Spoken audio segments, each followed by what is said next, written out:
ఈ cinema trailer చూసిన తర్వాత నాకు ఎక్కడో మనం ఉండే పెద్దరికాంతో మనలో మనం సంసార పక్షంగా ఉంటున్నాం, మన కుటుంబం అని.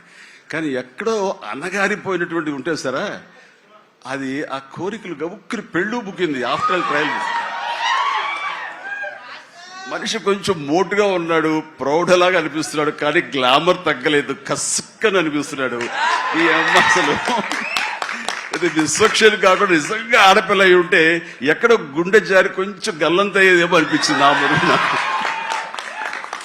అంత గ్లామర్ గా ఉన్నాడు. నేను చేశాను ఆ సినిమాలో, తర్వాత నరేష్ చేశాడు, అలాగే రాజేంద్ర ప్రసాద్ గారు ఇంకో సినిమాలో చేశారు. ఇవన్నీ కూడా బాగా ఆడినాయి. ఇందాక ఆయన చెప్పినట్టుగా, మన అనిల్ రావిపూడి గారు చెప్పినట్టుగా అన్ని కూడా మంచి హిట్స్ అయినాయి. ఈ సినిమా కూడా ఖచ్చితంగా హిట్ అవుతుంది. అది హిట్ అవ్వాలని కోరుకుంటున్నాను. హిట్ గ్యారంటీ ఈ సినిమాని.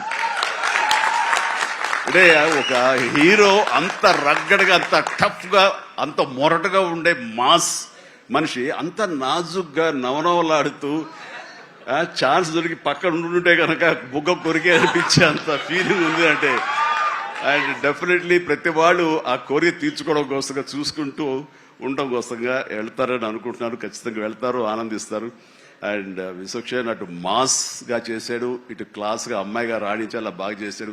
అండ్ కథాంశంలో రామ్ నారాయణ డైరెక్టర్ చాలా ఎంటర్టైన్మెంట్ తోటి కామెడీగా ఉండేలాగా మొత్తం చాలా బాగా చేశాడని సాహు వాళ్ళు చెప్తుంటే కనుక ఎక్సలెంట్. ఈ రోజున అది కావాలి. అండ్ అనిల్ రావిపూడి తీసినటువంటి సినిమా నేను మొన్న చూసినప్పుడు నాకు ఆద్యంతం ఎక్కడ ఏంటి లాజిక్ గా ఏమి పట్టించుకోలేదు. అసలు ఎక్కడ ఏం జరుగుతుందో అనేది లేదు. మరి మన పెద్ద ఆయన ఏం రాశారో తెలియదు, కానీ దాని మీద రివ్యూస్ ఉన్నారా?